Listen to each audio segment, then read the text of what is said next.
That's what we like to do. Whenever we try and make product, we're like, well, who can we annoy the most? Whose feathers can we ruffle in this category that's been around for hundreds of years? It was weird to have such a fast rise and then to drop to almost zero again. A side note, warm feet actually help you orgasm. That's just, put that on the podcast.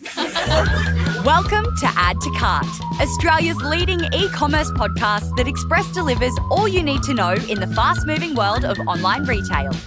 Every week, Nathan Bush from eSuite and an e-commerce industry expert will share the news, research and insights that you need to know to keep you at the top of your game. And of course, keep your customers adding to cart.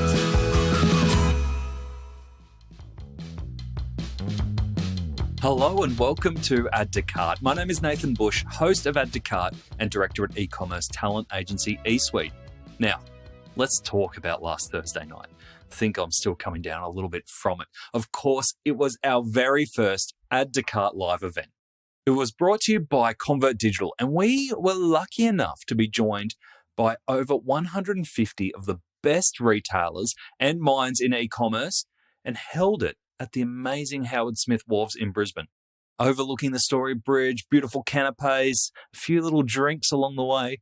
Now, sorry, that doesn't help you if you didn't make it, but hopefully what does help you is that we actually recorded it so you can hear it today.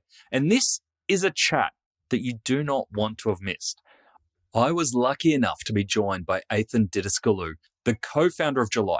Now, July is a luggage brand reinventing the wheel, quite literally, as you'll hear, to create lightweight, beautiful, and practical cases that are really shaking up the industry leaders like Samsonite. They launched in 2019, but as we know, COVID totally disrupted them, and they lost 90% of revenue pretty quickly, but now they've bounced back 10 times higher than pre-COVID figures. They are regularly seen on the arms of personalities like Chrissy Teigen, Celeste, Barber, and Apple Martin, and are the official luggage partner of the Olympics and Commonwealth Games. So some amazing stories here. During our live chat, Athan shares his unique organic PR tips, his predictions around experiential retail, and a portable way to stay connected that the team at July are working on. It was a very, very special sneak preview. Plus, Athan answers questions from our live audience, so you don't just get stuck with my questions.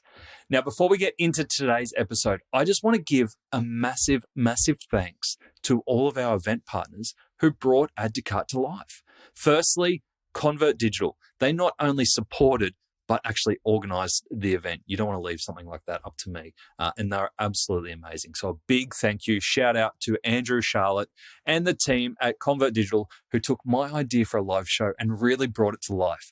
And this was supported by e-commerce partners Anzen, Gorgeous, Klaviyo, Reviews.io, and ShipStation. I mean, if you're going to have e-commerce partners, we've gone straight to the top here. Thank you so much to everyone who contributed and helped bring this to life. And one last but very special thanks to Gil and his team at the Podcast Boss. You guys mastered the live recording. I'd never done it before, and as you hear here, podcast team have just nailed it. And for you, if you get excited by Athan's July story, and I have absolutely no doubt that you will, I am still excited about it 1 week later. He has generously supplied a discount code for Add to Cart listeners, whether you're at the event or you're listening at home. Stay with us until the end for that. So let's get into it. Thanks to our partners, Convert Digital, Anzen, Gorgeous, Klaviyo, Reviews.io, and ShipStation. Kind of feel like I'm doing an Oscars speech here. Here's our conversation with Athan Didaskalou, founder and chief strategy officer at July.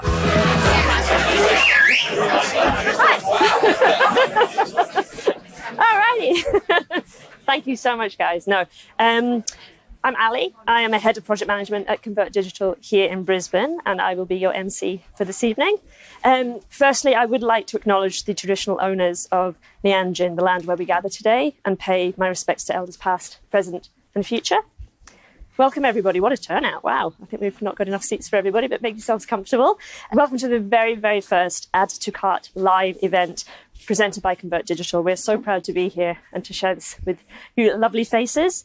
For those who don't know, Add to Cart is Australia's leading e-commerce podcast, but I'm sure you're all familiar. It is hosted by the fabulous Nathan Bush, who has disappeared. Sorry, but coming. I'm sure That he will wasn't be here. intentional, by the way. Hoi, hoi, hoi, hoi, hoi. Here he comes. Hey, Oh, the sorry. fabulous, on cue, the fabulous Thanks. Nathan Bush.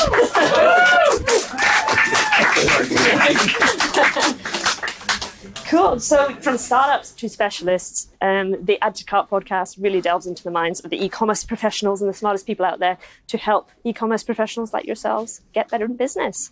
So yes, we would like to now introduce our special guest. Oh, I can't. Hey, he's over there. Straight on. Just been hanging around the bar. Athan Didaskalou, please come onto the stage. Thanks for having me, and congrats on the first event, man. This is special, you know. Give them a round of applause. I know. It's a big deal. This is a big deal, man. real people. It's a special night. It is Special. fun. I feel And honoured. Thank you for everyone turning up, and thank you for agreeing. When Charlotte said, "Let's do this event," I'm like, "Cool." And she's like, "Have you got a guest?" I'm like, "No, I thought you'd have the guest." And she's like, "No, you got to find the guest." I'm like, "Okay." So I was like, we met at Online Retailer, really briefly, and I said, "I'd love to have you on the pod." And you're like, "Yeah, just hit me up." And I LinkedIn you, and I heard nothing back. LinkedIn, nothing back. I'm like, shit, he ghosted me. And then we got in touch, and I was like, maybe you'd like to do this event. And I'm so stoked you did. So I thank just you don't very reply much. to any messages unless it's a direct SMS. Yeah. That's what it is, you know. So many messages, And so you'll be many channels. giving out your phone number later, right? That's it, Yeah, exactly. great. Yeah. So tell us about this thing. Tell us, I had a great surprise today to have this turn up on my doorstep, literally at about 2:00 this afternoon, opening it up, and I went, perfect timing, how good. We've got a prop and we can speak to it. So tell us about July and what we see in front of us and your favourite features on it. Like a Denos direct kind of ad. We're going to go straight sales pitch, you know. Yeah. I work the retail floor a lot, so I've got the cane, I've got the good sales cadence. So I mean, you know, I founded July. July makes good travel gear, luggage, accessories, and things like that. How do we start? We started with an idea. We started with a dream to make these things. I mean, you know, at the end of the day, you know, making physical product, and most of you would either be in e-commerce or in the enablement of e-commerce. So you get to see a lot of physical product stuff. There's something magical about making physical things. You know, it's super nice because, you know, I was talking earlier with somebody else. You spend a lot of time in theory. You spend a lot of time doing theoretical digital work that maybe or maybe not, maybe 5% execution rate. Whereas when you're doing physical products, you know that you've got a long lead time, but you're getting to the 100% execution point. And it's a fun thing to have a physical product at the end of the day. So for us, I feel very privileged to have done both. A lot of digital experience in the past, and then sort of move towards physical goods now, and it feels pretty special. That's not what you asked me anyway, but No, you but I asked me to like do the sales steel, pitch on the good. luggage, you know. Yeah. There's a lot of things that we love. There's a lot of different features. Like little. Are we actually going to demo? Yeah. So, you know, the wheels are beautiful. We've got some really lovely wheels, you know, 360 spinners. I heard they're more than lovely wheels. I heard you spend a significant amount of your startup budget on those wheels. How'd you know that?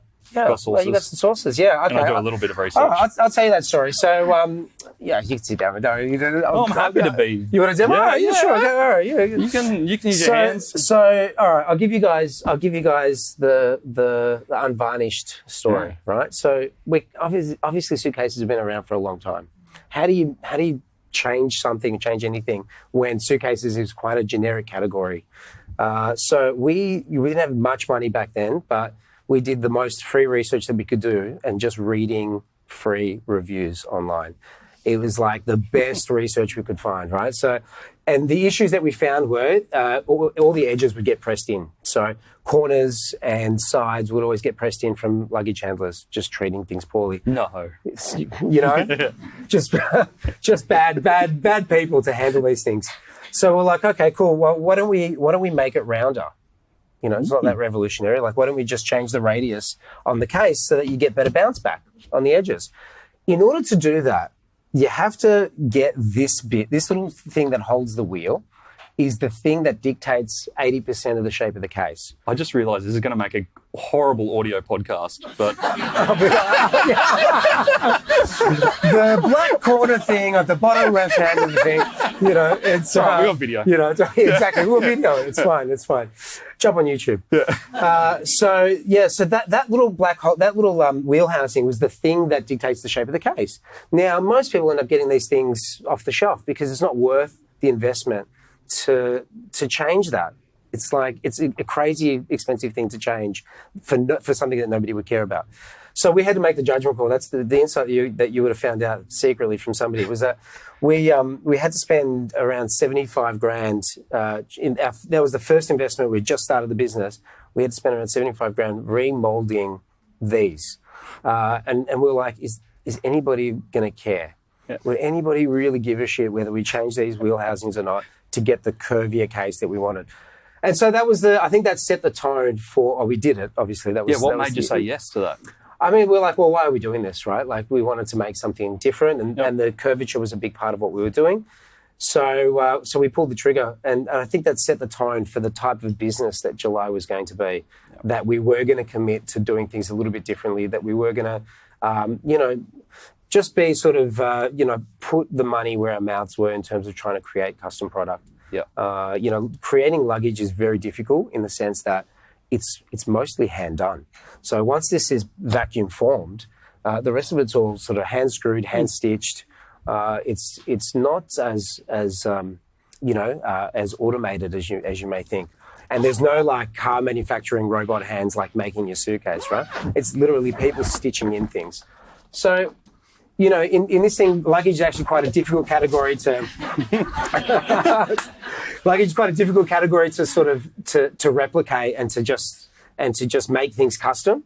You can get a lot of things off the shelf, but you know what those things look like, right? Like you can see sort of a cheap suitcase a mile away, and they're okay. The category has lent itself to sort of like cheap single or double use accessories, or this like ultra premium, ultra luxury stuff that we all love as well. Like I love the luxury stuff too, but you can't spend $2-3 grand on luggage every day and expect it to not get beaten up. So especially in Greece.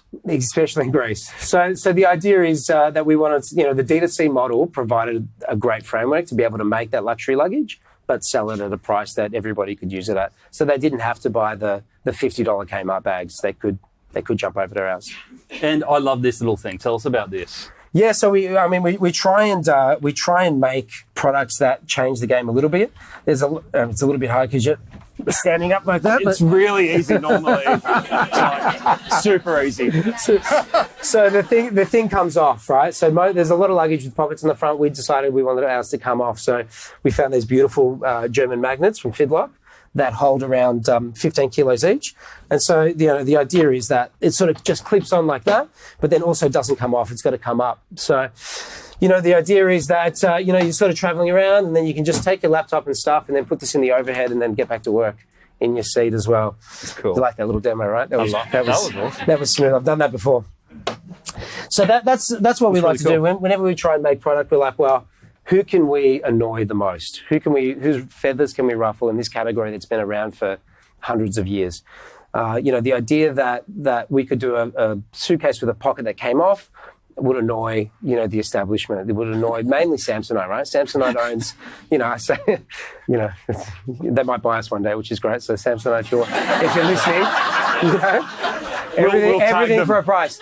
But we'll tag them on the socials as well. Right. Yeah, exactly. We know the Samsonite CEO in Australia very well, and he does get annoyed when I say things like this, but it's quite funny.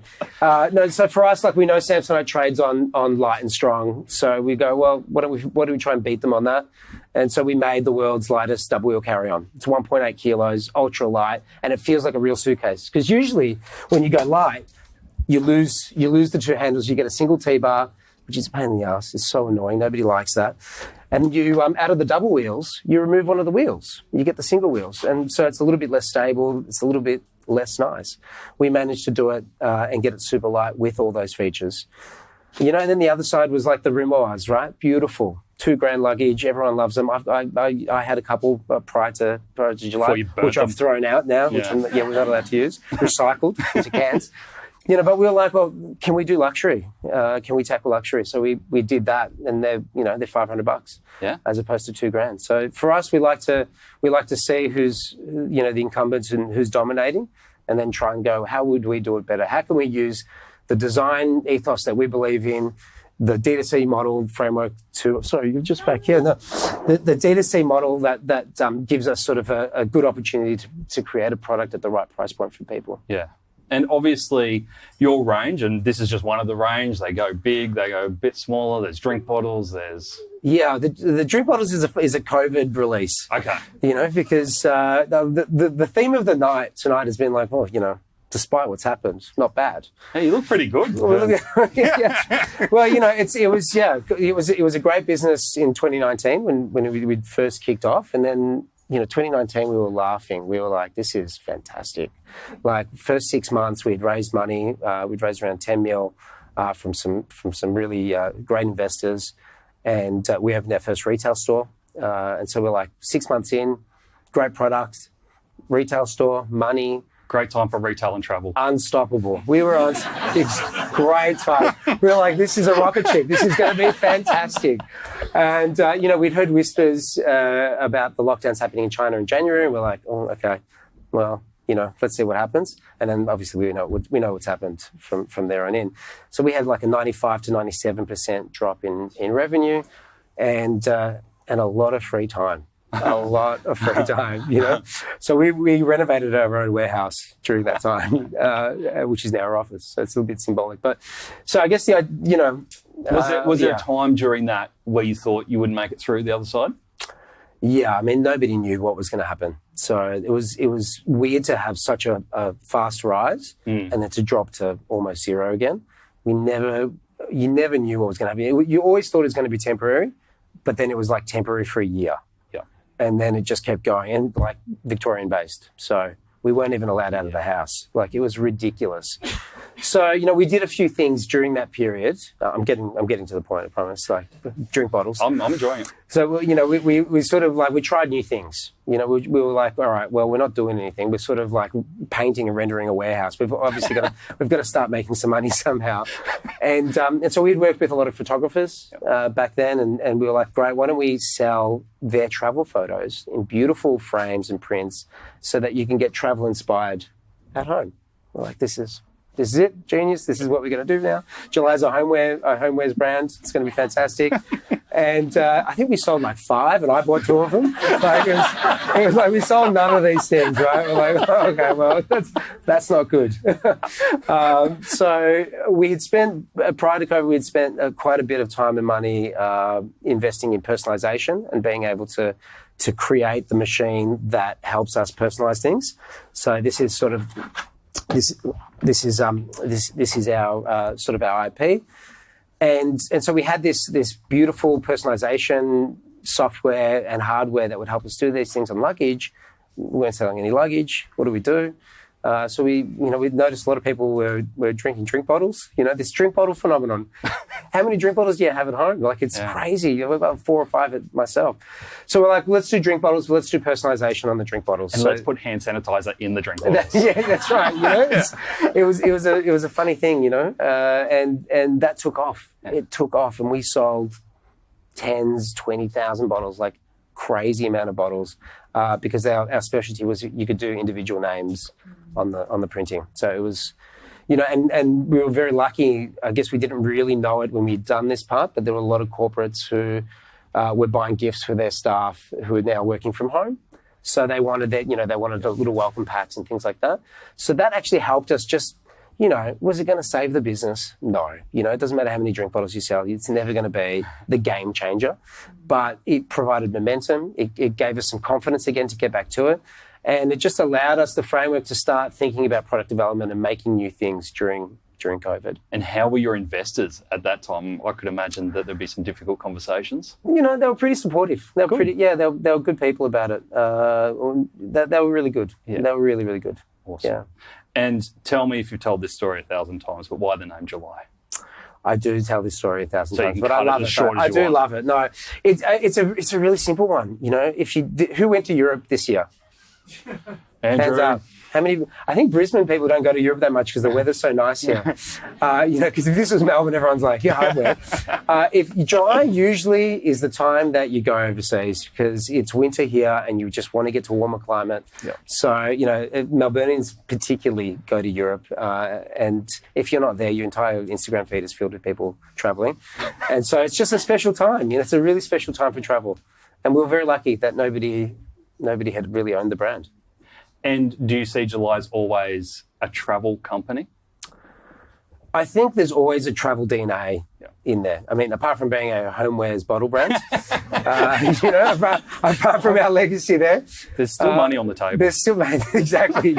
Frank Green does a pretty good job with that bottle. Have you seen that bottle that Frank Green does? It's like, 20 litres? It's a huge bottle. It's the biggest bottle you've ever seen. This thing is one of those things you used to put on like the kitchen bench. It's ridiculous. It is absolutely ridiculous. And women love it. I don't know if you see them lug this thing around. It's so funny. Anyway. We've gone backwards as a species. Bottles, I love bottles. Just drag your water around. Let's not talk luggage. Let's just talk drink bottles for a second.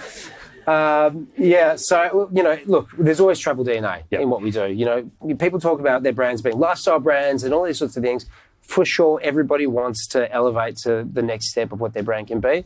I definitely feel like there needs to be purpose, though. And sometimes you can overgeneralize what the brand could be. Yeah. I like it. I like seeing July and knowing that we are specifically travel focused. And what is travel anyway? Travel can be anything at the end of the day, but there's always features and components and narrative around the travel. Makes sense. Now let's talk about the massive growth that you have had. It's fantastic to see the mark that you're making in the US and the growth here. From a marketing perspective, are there any particular moments or hacks that you did to get that growth that you think is unusual for July? Unusual for July? Well, unusual compared to other brands in e-commerce that you did a bit differently. Yeah, so I know you sent me questions to pre-read, right? And I didn't really. So actually, most of these haven't been on it, so I'm just going to ad hoc it, right? Because anything different? I tell you what we do differently. I wouldn't call it necessarily a strategic play, but we get a lot of PR, organic PR, which is fantastic, right? You get the listicles, you get the traffic that comes from these things. How do we get that PR? Well, it is a mix of art and science. So you definitely want you definitely put all your best foot forward, like the website works and all those sorts of things. You're making sure that your retargeting's working and all the things that as people in digital and e-commerce you definitely get, right? But then what is that extra element that gets you the PR? We sort of look to fashion brands and bigger brands than us that are not in e-commerce for inspiration. And so, as an example, I love what Oroton are doing at the moment. Beautiful work. Really, they got a creative director in. Their bags are great. Are they e-commerce? Yeah, sure, but you wouldn't see them as an e-commerce brand. You see them as a fashion brand who are telling stories, making some great product. So for us, we sort of look to other worlds and go, what can we take from that? Can we steal some SaaS strategies that will help us with our EDMs and automations? Yeah, let's take a little bit of that. When we're talking about creative and campaigns, can we look to the people who do it best and steal a little bit of that? And so while I don't really know what the secrets were, there's one campaign in particular, when we talk about that carry-on light bag that I'd referenced, we did a campaign where we went and rented out the world's slowest or fastest frame, but slowest slow-mo camera and just filmed people jumping up in the air with a suitcase at the slowest frame rate. And that campaign, that would cost us maybe $5,000, $5,000 or $6,000 total, right? That campaign, when Vogue featured us as top 20 luggage companies you should buy from, they used our creative as opposed to Rimmels, LeBron James, Away's Serena Williams collabs, and everybody else who would spend hundreds of thousands of dollars in their campaigns. So we got the press, we got the feature, we got top spot, and we got the creative for the article. And it cost us $5,000, right? Because we wanted to try and do something that was not just based around performance marketing, but actually help tell some of that story as well. Beautiful. I don't know if that answers the question. It does. Yeah. And creative is done in-house? Everything, most things are done in-house. Okay. Yeah. And not for any reason other than there's a lot of there's a lot of control that we want to have. Yeah, especially if it's a core thing that you're using for your PR and your awareness. Yeah. Let's get nerdy. You're on Shopify. We've got a lot. That's right? Yeah, you gave me a weird look. I'm like, oh shit, big commerce. Our GM gave you half the answers. That's great. That's great. Could have been so awkward. And we've got Shopify in the room. We do love Shopify, wherever you are. They're everywhere. Look at them. It's nice to see you guys, out in the real world for once. It's good to have you here. Tell me, what from a on-site performance and conversion aspect, is there any apps, any tricks that you really rely on? And obviously, don't mention any of our sponsors' competitors. That really help with. We use most of the stack for the sponsorship, which is quite lucky. But I guess the maybe the awkward or not so awkward thing was we use a headless ecom with Shopify running it. And why did we do that? I don't know. Because the dev wanted to do it. Good old Lockie. He's brilliant. No, but at the end of the day, it helps us get really custom with the front end. And while there are some challenges with headless, the opportunities for a lot of personalization stuff really start to come through. And I think there's pros and cons with both. I think it's hard for marketers to be able to control front end activities with headless. I think it helps being native a lot more. But for us, we went headless, and there are lots of bits and pieces. Yeah. Is it as simple as Wadey said it was? Like Andrew before just said headless is easy. It's easy with the right dev. Yeah, you got to have the right dev. We got devs in house. So, yeah. Brilliant. And now I understand that you're on a bit of a spree to open up new retail stores at the moment, which again we heard from Andrew is a big trend in e-commerce. Tell me what triggered that decision, and how do you measure success of stores compared to e-commerce? Yeah, I mean, if I was up here now saying, okay, where I'm about to start a business, let's say I'm going to start a socks business, right? I'm going to start selling socks. Does anyone sell socks here, by the way? No? Did I pick the one category that no, you do? Socks, yeah. Well, you sell other things than socks, mate. Yeah. We know what you sell, mate. We know what you sell. Do you want to come up here and do a demo for us? And for anyone listening, he's wearing a Love Honey shirt. I think you know who he is. Sorry, I lost my train of thought. Are you trying to think about what socks they are? Well, no. But side note, warm feet actually help you orgasm. That's just put that on the podcast. We always do 3 takeaway tips at the end of it, so that could be one. Yeah. So, if I was starting a socks business and then I said, we're going to open up, retail for physical retail first, and eventually get to an e-com store, you'd think it's the most traditional, old school way of doing business in the world. But if you start with a website first and then go, you know what, I'm actually thinking physical retail, that's the future, it sounds progressive, which is super crazy, right? So for us now, it's a bit of a flex, right? So, version 1 of a store, it's always a bit of a flex because doing physical retail takes a lot of CapEx, takes a lot of money up front. So, you do it as a way it's a profitable billboard. It's fun to do. It's great to be able to have a physical presence somewhere to show people things. And it's a great flex for any business to be able to do. And we did it early days, honest speaking. We did it for that reason. We got a great spot. We wanted people to touch and feel the product. But importantly for our category, there are a lot of people who might be very organized when it comes to travel, but there are a lot of people who are leaving the next day and just need a suitcase. And so for our category in particular, physical retail makes a lot of sense in that customer journey, because if you need one tomorrow and you want a July, we actually can't give it to you. Maybe COVID gave that e-commerce confidence the boost that it needed to be able to input credit card details online for that boomer generation. But from a delivery standpoint, we don't really have that confidence just yet. And thank God Australia Post is not one of the sponsors tonight. They do a brilliant job. It's a hard job, but you just don't get that expectation. And I've seen a lot of Amazon ads at the moment saying next day delivery now. one-day delivery, but that's the first time in a long time that we've seen that. I don't think people's expectations are there just yet. So back to the point of physical retail. Why are you starting to see more and more physical retail happening in e-commerce is because the customer acquisition costs are fantastic.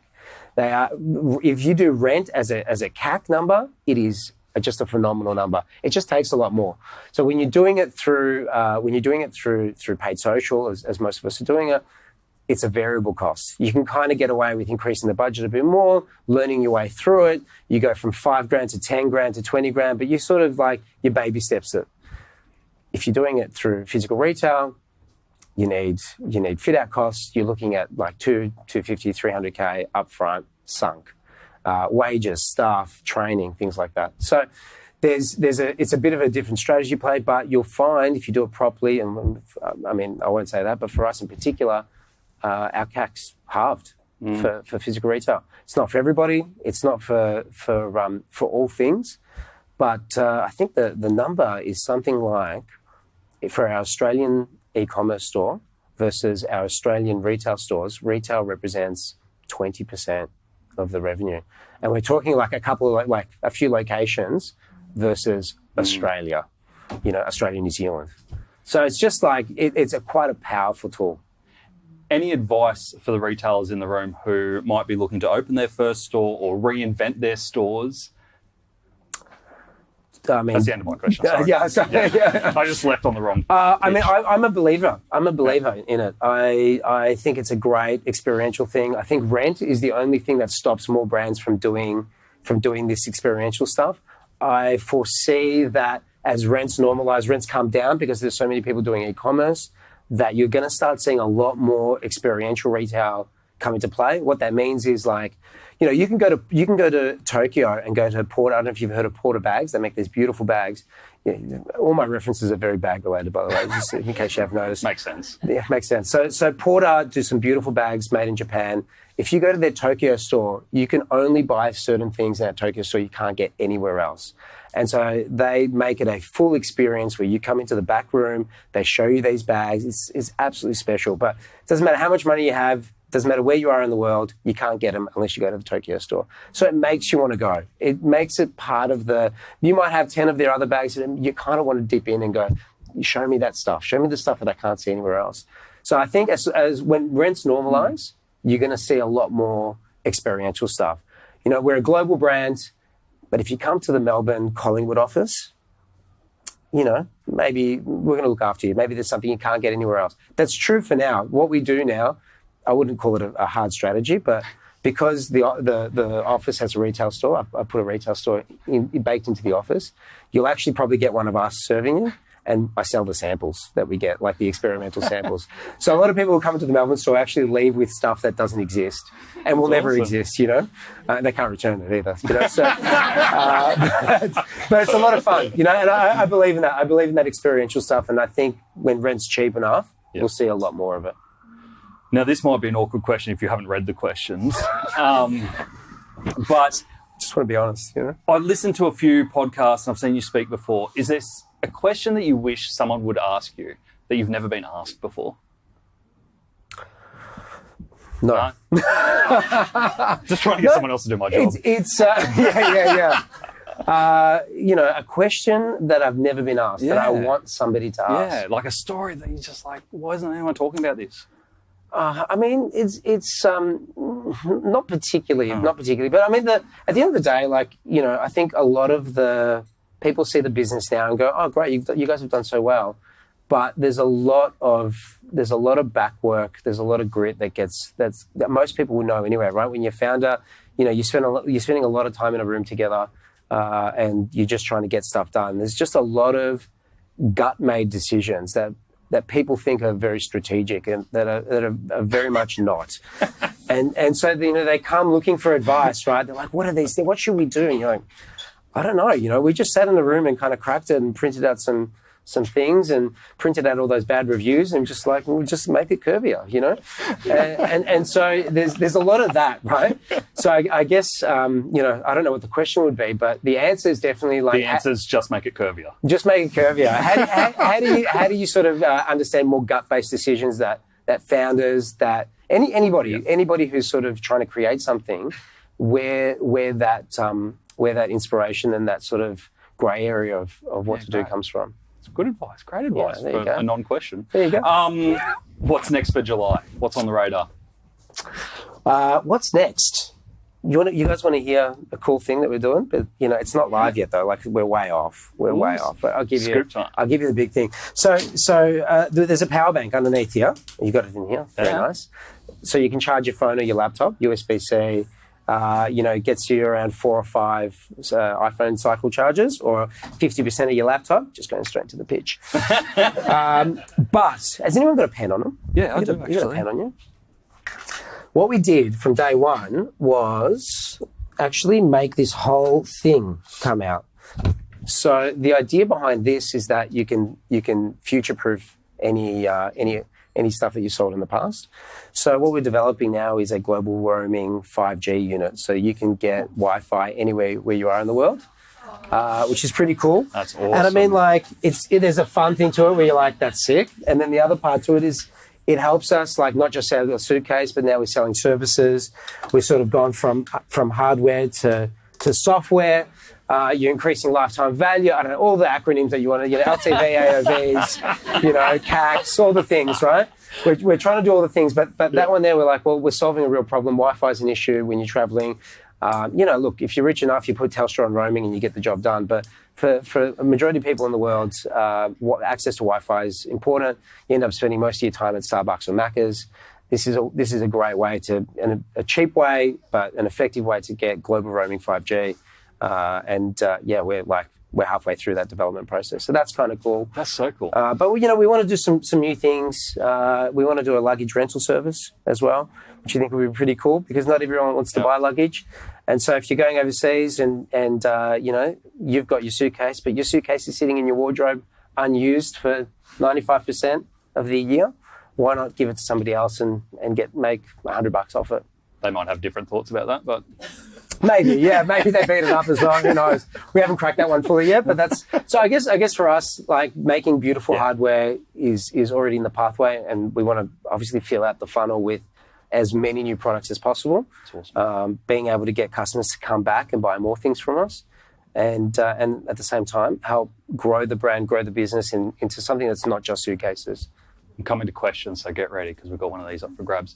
That went a totally different way than what I thought that question was going to go. Better not reading the questions, man. I'm telling you, this is for future. I'd never send anyone the questions. Well, I don't use them anyway, so what's the point? Yeah. I thought you were going to talk about cats. Oh, the pets. The thing you launched today. We launched it today. Well, that's not the future. That's right now. Today. Yeah, that's true. right now. Technically, you're right. Yeah, you can't really see, but we did something cool. We launched it, today, yesterday. Basically, if you've got... Who's got pets here? Most of us, right? Most of us got pets, right? You can't take them with you when you travel, which is, a bit sad. So the idea we had was, the personalization again, right? You send us a photo of your pet or your pets. We'll get it illustrated. And then we'll personalize your suitcase with your pet on it. And so that way they're like, they're always traveling with you, right? Like that's the angle there. Right there. And it's gone wild, right? Because your pet is so cute and it looks great. It looks great on the thing. So like on a drink bottle, on a suitcase, whatever we can print, we'll get it done. And it's been wild. Yeah. It's been really good. I just love how you went for pets over kids. Makes so much sense. Yeah, kids are a pain in the ass, but pets, pets are amazing. That's right. Yeah. You miss your pets when you're away. And the photo shoot for that was great. People say don't work with pets and kids, with animals and kids. Like they are a massive pain in the ass. Like they just don't do what you want to do, what you want them to do. But it was a fun photo shoot. You can see it on the gram. Beautiful. Thank you. Who's got a question? Yaz. Do we have a microphone? Yes, we've got a microphone coming around. I generally need a microphone. Hi, I'm Yaz from Yaz. Economy. I love your bags and I really want to win it. So, thank you. With the circular economy being worth $4.5 trillion globally by 2030, what's your strategy for July to design for disassembly with advanced manufacturing to ensure longevity through repair, repurpose, and re-commerce beyond the single life cycle of your bags, which are very difficult to recycle? In particular, use of non-virgin materials including metals, plastics, fabrics, handles, wheels, and zippers, and now e-waste through your very cool power banks. Way to make me look really shit. Sorry, not sorry. Doesn't win the suitcase. I mean, your question is, how are you going to focus on recycling and the circular economy despite the complexities in luggage manufacturing? Well, repair more than recycle. Like, recycling's the end of life. It's where you throw it out to be disassembled. But like your wheels, for example, can I purchase wheels through a e-commerce platform to be able to ensure the longevity of your life cycle of your products so that it's not make waste and it's more circular? Yeah, that's an interesting one. You don't need to purchase it. If they break, we'll just fix it for you. So all the suitcases come with a lifetime warranty. So if anything breaks or anything happens, we take it back and we repair it. So thanks for that. I didn't realize that was prompting me to do that. No, but at the end of the day, like, I mean, shit happens. And so when it does happen, we try our best to repair where possible. And so, you know, even if worst case scenario something cracks, the polycarbonate itself is recyclable. And what we'll end up doing is then just strip it for parts and use it for other things. So there's a lot that goes into it that we do try and salvage. You know, we are a lean business generally in a lot of ways, and we don't like the idea of just replacing things for the sake of doing it, which I know is common practice in a lot of e-com businesses. There's a lot of cost that goes into these things, a lot of work that goes into it.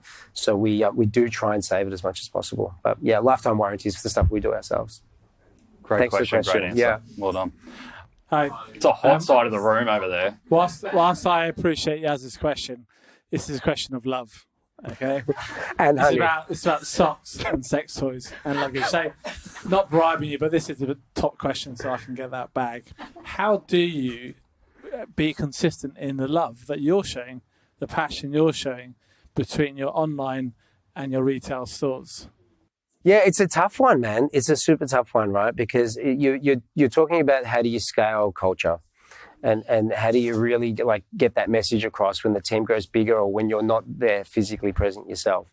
There's a couple of things. There's a couple of things there. One of the early strategies that we sort of wanted to do, and I wouldn't even call it a strategy, right? Like the founders still answer customer service tickets is one sort of real easy soundbite to sort of go, well, the bigger you get, typically, the more that the founders or the CEO, whoever it is at the top, gets further away from the customer, from the revenue, for whatever reason, right? For as big as you get, they're the revenue, and you know the boss is always the furthest away from dealing at the coalface.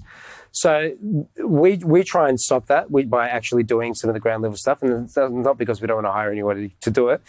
We like doing it. We like getting in there. The other thing that, you know, I think it's the Ritz-Carlton. There's a great example of it where they empower teams to be able to embrace those values. So you sort of go, well, the value is like we go above and beyond. We try and do whatever it takes. And when you're dealing with me, I might just Uber that case to you, you know, from Homebush to Bondi. It would cost me $150 for a $300 suitcase, but I know that if you live in Bondi, you're probably rich, so you've got rich friends, and I'll do that for you, right? You know, that's kind of the, you know, I'm like, I can make that instant judgment call and get that job done. How does a customer service person figure that out and get empowered to do it? So for us, you know, we have it like there's a Ritz-Carlton example where they gave their staff members cash to be able to spend on clientele because they knew that the LTV was through the roof to make them happy. So $100 for a happiness execution meant, you know, $12,000 in returned revenue. So, you know, for us, we empower our customer service team to do what they can to go above and beyond. It's probably the only way I've seen to be able to accurately scale that culture from a staff to customer level.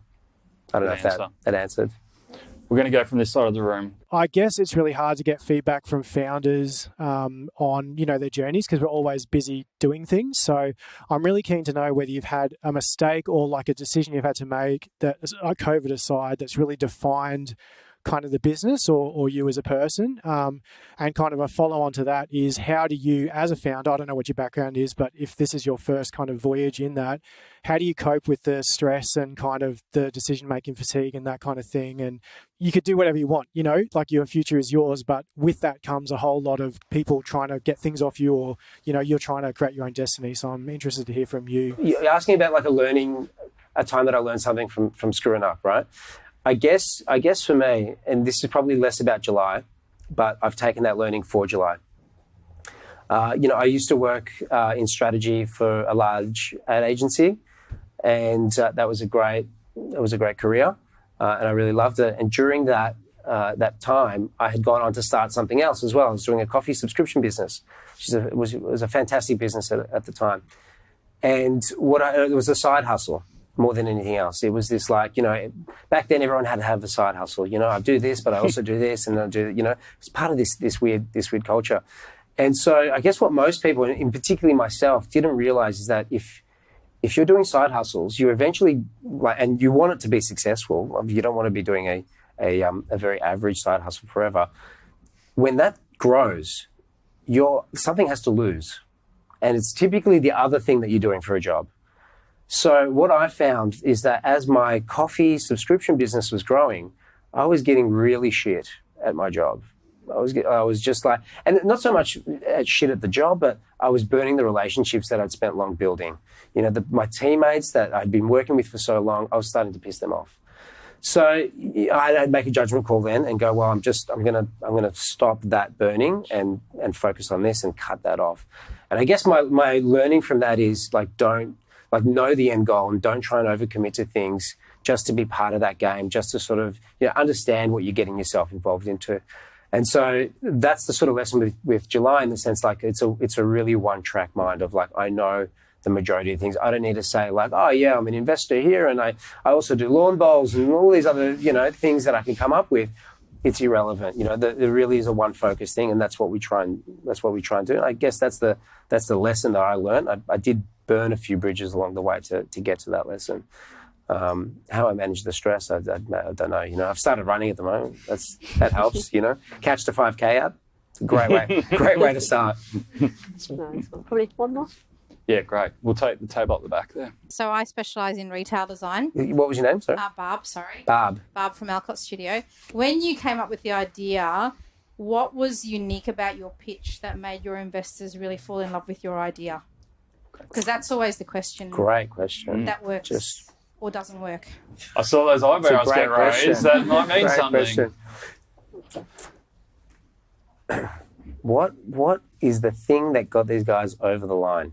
It is 70% the energy that you have in the room, right? And it's you've got to believe in it. When you're interviewing somebody or somebody's telling you something, they're just not there. And you're like, well, if you don't care, why should I care? You need the founders, you need the people who are pitching, who are just emotionally there and ready and know the numbers and have done the pre-work and clearly care enough to have done that. I feel like that's a good chunk of it. And the other thing is we don't pretend to be all things. We don't pretend that we're a SaaS business. We don't go into it trying to overkill. We're very honest with who we are, but that's bullshit. Maybe it is, maybe it isn't. But at the end of the day, I think a lot of it comes down to the people in the room.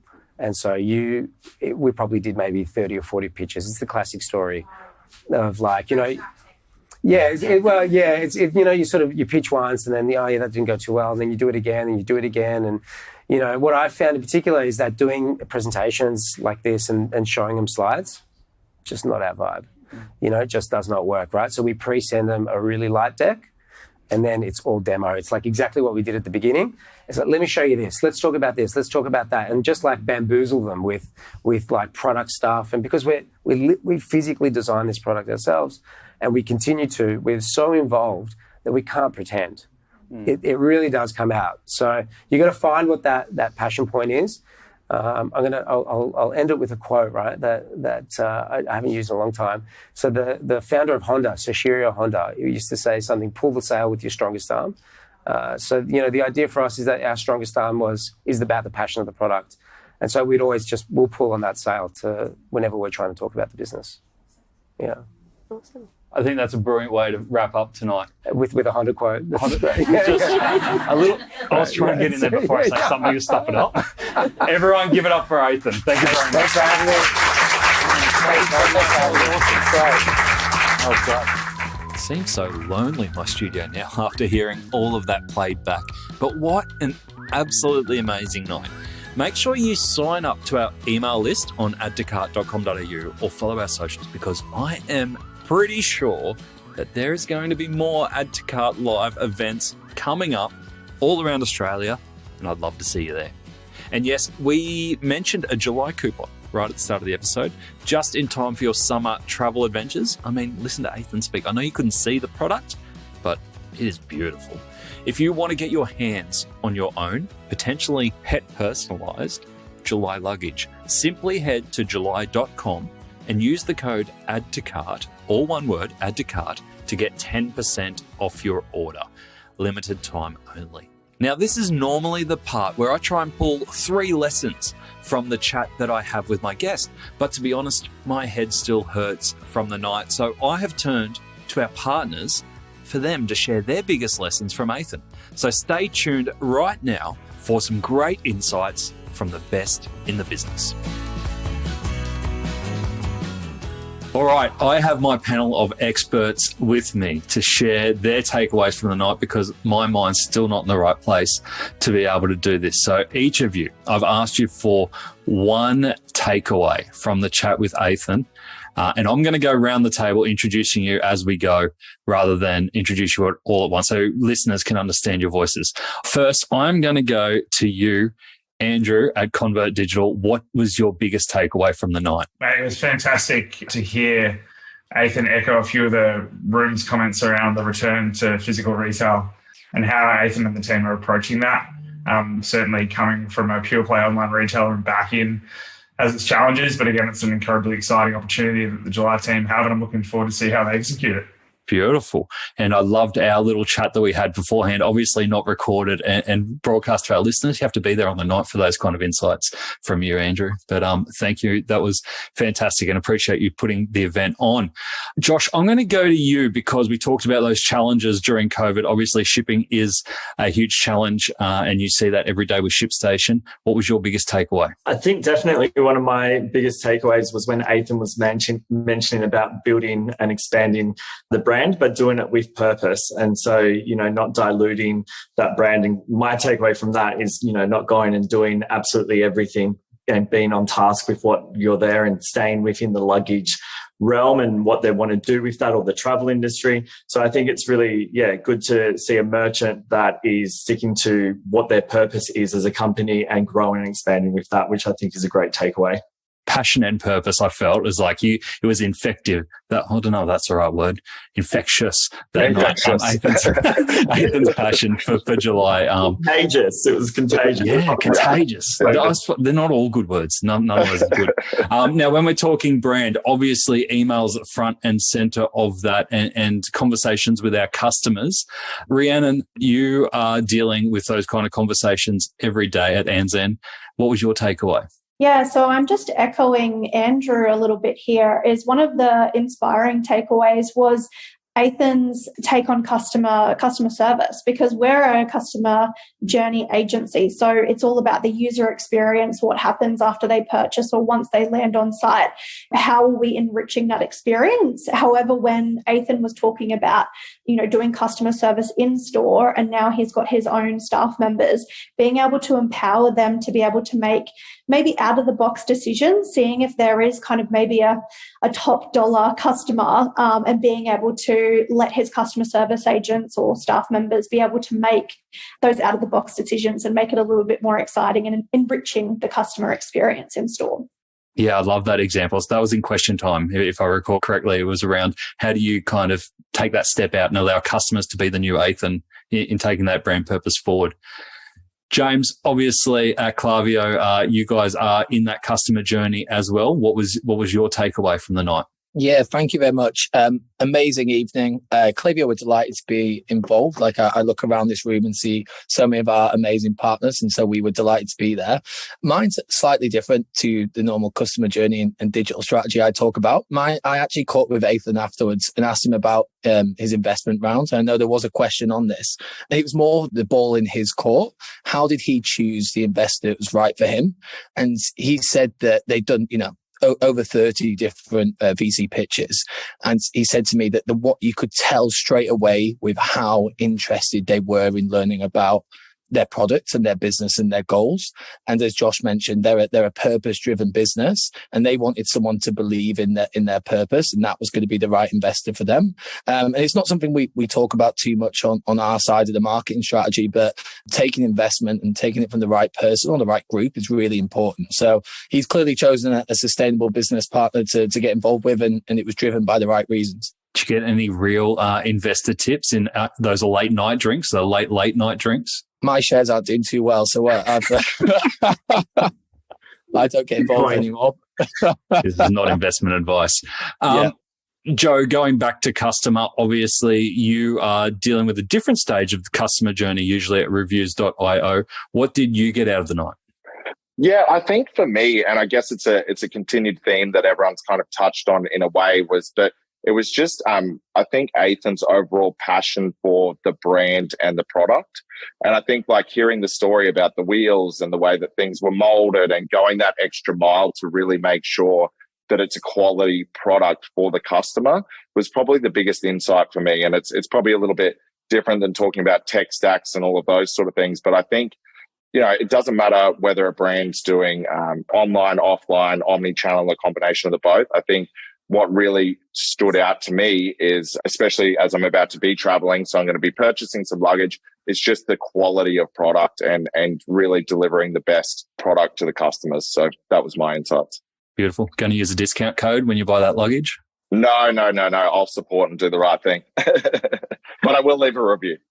Fantastic. And obviously Jasper from Gorgeous was going to join us on the call, but he couldn't be here today. I'm not going to put words in his mouth, but I really appreciate all your support. We've got Convert Digital, Klaviyo, Anzan, Reviews.io, ShipStation, and Gorgeous supporting us. So thank you very much. The things that come to mind from all those conversations bringing us together is passion and customer coming together. And I think that really summed up Athan's approach on the night. So thank you all so much for sharing your thoughts from last Thursday night. And hopefully we get to do it all again soon. Definitely. Thank you so much. Thank you. Thank you. Thanks again to all our partners from the Add to Cart Live night. If you want to get in touch with any of those partners that you heard, their details will be in the show notes. Feel free to reach out directly to them or just get in touch on LinkedIn. To get the highlights of today's episode, head on over to addtocart.com.au and sign up for our free newsletter. Each Tuesday, we will send Monday's episode summary, links, and discount codes for you to go next level on. And if you're looking to explore your next e-commerce opportunity, come and visit us at eSuite. We're a dedicated e-commerce talent agency connecting the best e-commerce talent with the fastest growing brands in Australia. Head on over to eSuitetalent.com.au where you can download the free e-commerce salary guide and sign up to our weekly e-commerce job emails. Thanks for listening, and until next time, keep those customers adding to cart.